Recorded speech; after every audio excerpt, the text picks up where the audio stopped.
Did you really think I was going to make a top 10 hate video on the Vita and leave it at that? Shame on you. I thought you guys know me better than that. Here's a list of 10 things I love about the PlayStation Vita. Number 10. Remote Play. One of the coolest features on the PS Vita, and yet one of the most inconsistent. It's awesome when you can get it to work, but frustrating as hell when you keep getting a message telling you your connection is too slow. I found that it does help if your PlayStation 4 is using a wired internet connection. So for anyone out there having trouble getting their PS Vita to sync up with their PS4, you might want to try that. It also helps if the moon is in a certain phase, so make sure to check your calendars. Regarding the playability of the games, your mileage will vary. I did notice some input delay while playing more technical games like Street Fighter V, for example.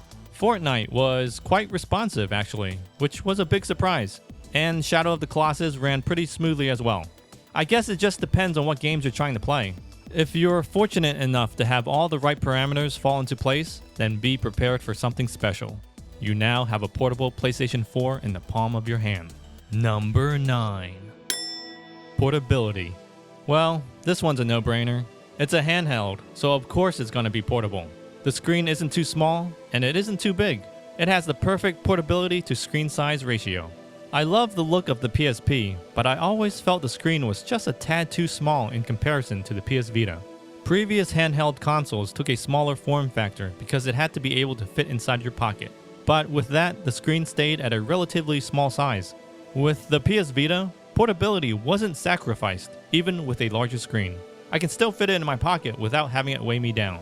And while we're on the topic of portability, I love being able to play my Vita in bed, especially with the headphones on. It's always nice to get in a few games right before bedtime. Number 8. Fighting games. Love it or hate it, the PlayStation Vita is the handheld to own if you're a fan of the genre, offering near-perfect console ports of your favorite fighting franchises. Ultimate Marvel vs. Capcom 3, Street Fighter Cross Tekken, Dead or Alive 5 Plus, Injustice Gods Among Us Ultimate Edition, PlayStation All-Stars Battle Royale. What else am I missing? Some games may experience more of a graphical downgrade than others, but one thing is constant. Gameplay is virtually identical to how it is on the consoles. Ultimate Marvel vs. Capcom 3 comes to mind. Even if you don't care much for the game, you can't deny how beautiful it looks in action. Colorful, wonderfully animated, and extremely fast. Dead or Alive 5 Plus is another personal favorite of mine. A port that was also handled very well, proving that in the hands of competent developers, the Vita can produce some striking results. It's a rare glimpse at Sony fulfilling their promise of offering a true console experience on the go. Number 7. Dual analog sticks. Having dual analog sticks was something I wanted on the PSP, so when I heard that the PS Vita was getting them, I finally thought to myself, maybe now we can finally get a true console experience. No longer would developers have to come up with a different control scheme to make up for the lack of a right analog stick. Not only was action-adventure games easier to play, but I think the genre that benefited the most was first-person shooters. Resistance Burning Skies did a good job, and to a certain degree, so did Call of Duty Declassified. But the real FPS experience on a handheld didn't hit me until Killzone Mercenary was released. That was when I realized true console gaming on the go had become a reality. Alright, that might be an exaggeration, but you guys get the point. I mean, come on. It's dual analog sticks on a portable handheld. Did you ever think you'd see the day? Number 6. OLED screen. The best thing to ever grace a portable handheld. If you were one of the early system adopters, taking one look at the screen upon startup was enough reason to justify having spent all that money.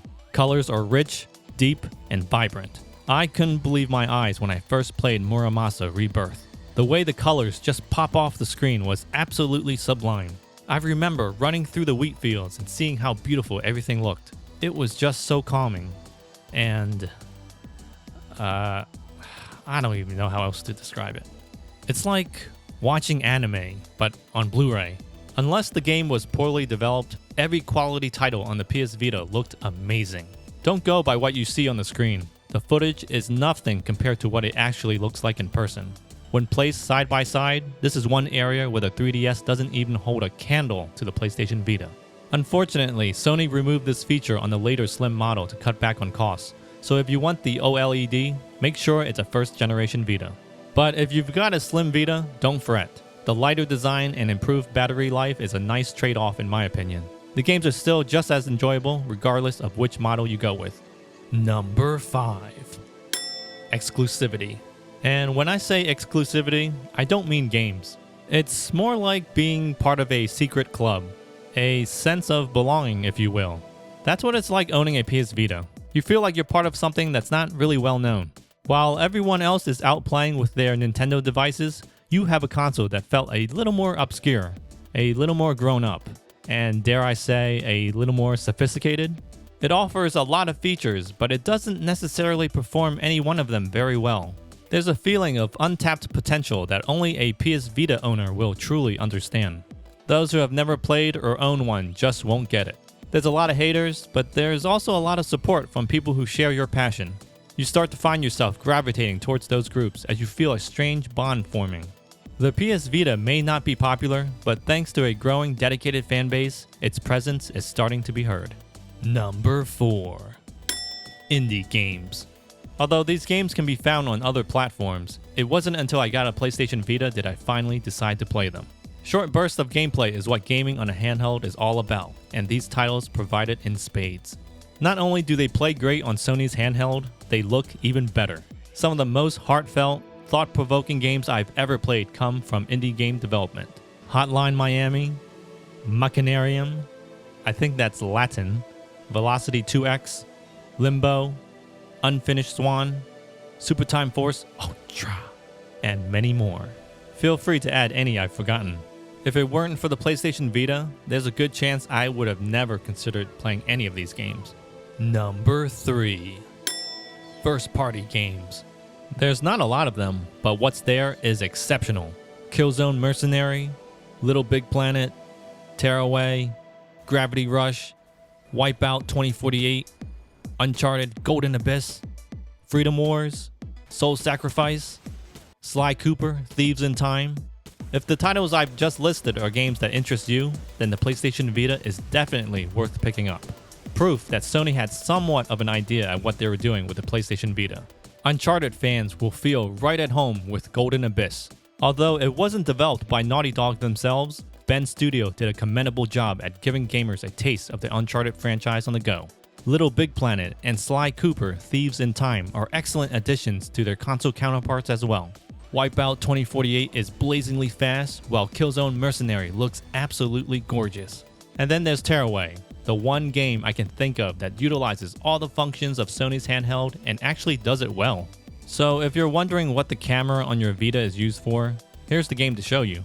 Although most of these games were not developed by their respective first-party development teams, you can rest assured the expertise that went into the console games was put into these titles as well. Number 2. Japanese games. Western game development for the PlayStation Vita may have been lacking, but Japanese support was out in full force. A wide assortment of RPGs, 2D action-adventure titles reminiscent of old-school arcade gameplay, those quirky and weird rhythm games. Or if you're into drawn-out stories, the endless amount of visual novels should keep you busy. Some of the titles are more weird than others, but most can agree they all have that distinct Japanese style of gameplay. Many people say the Vita doesn't have a lot of games, but that's not entirely true. There are games, you just have to know where and what to look for. And it also helps if you're into Japanese games in general. There are just so many types of RPGs available on the PlayStation Vita. Some of them I've never even heard of, and some I'm just discovering for the first time. We all know about Final Fantasy X and Persona 4 Golden, but what about Disgaea 4, A Promise Revisited? Or how about Tokiden, The Age of Demons? Ragnarok Odyssey, anyone? Now, these titles might be well known within the PlayStation Vita community, but for the more casual handheld gamer, they're a complete mystery. 2D action RPGs are also well represented, exhibiting beautiful looking animation and intense combat. And if you like watching anime, then you should definitely check out some of the visual novels on the PlayStation Vita. But I think the real gem here are the rhythm-based games. I don't know what it is, but something about it just screams Japanese to me. Number 1. Backwards compatibility. Relive the greater moments of Sony's past history by playing PSP and PS1 games right on your Vita. Who would have thought some of the best titles on PS Vita were games released nearly 20 years ago? Now, these games might look horrendous on your 4K television sets, but for the 5-inch Vita display, they are spectacular. Who needs new games when you can replay timeless classics? Better yet, who needs the PlayStation Classic? The only downside is the catalog of games available.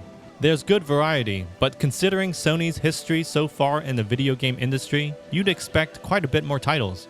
Also, there's not enough consistency between games that are available. Depending on your region, the titles offered will vary. And for some strange reason, there's a few games that are only available if you download them first on a PlayStation 3 and then copied over to your Vita. Sony doesn't really make it clear as to what classic games can be transferred over, and quite honestly, they don't do a good job advertising this feature either. Which is a shame because it's one of the best reasons to own a PlayStation Vita. See guys, I wasn't going to give up on the PlayStation Vita. You guys didn't believe me. But if I may be serious for a second, when I was getting ready to make this video, I was worried I wouldn't be able to come up with 10 reasons to own a PS Vita.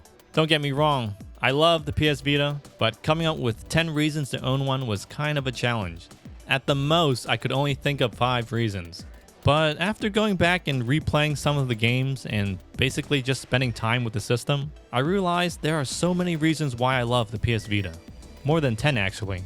There are things that I just take for granted sometimes, like the OLED screen, the dual analog sticks, or Sony's classic catalog of PS1 and PSP titles. Talk to any PS Vita enthusiast and they can probably even give you 20 reasons to own a Vita. So don't go by just what this video has to say.